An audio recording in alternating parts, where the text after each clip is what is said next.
लाज राखली या 3 फिल्म्सनी 2025 मध्ये मराठी इंडस्ट्रीची लाज राखली. 3 नंबरवरती आहे जारण ही मूवी. ही एक हॉरर मूवी आहे ज्यामध्ये एक राधा नावाचे कॅरेक्टर दाखवलंय जी खूप दिवसानंतर तिच्या गावी परत येते.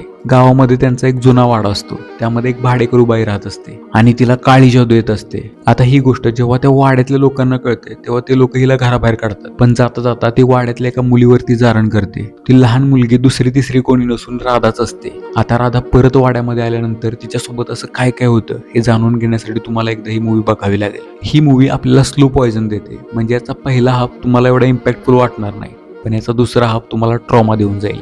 मूवीच्या शेवटी असला खतरनाक ट्विस्ट आहे ना की तुमची फाटून हातात येईल. ही मूवी 6 जून 2025 ला रिलीज झाली होती आणि याचं बजेट अराउंड 5 करोड होतं आणि या मूवीने जवळजवळ 9 ते 10 करोडची कमाई केली. यामध्ये अमृता सुभाष यांनी वन साइड ऍक्टिंग केली. त्यांचे एक्सप्रेशन बघूनच अंगावरती काटा उभा राहतो. अनिता केळकर यांनी जे गंगोतीचं कॅरेक्टर प्ले केले ना ते पण हॉरिफाईंग होतं.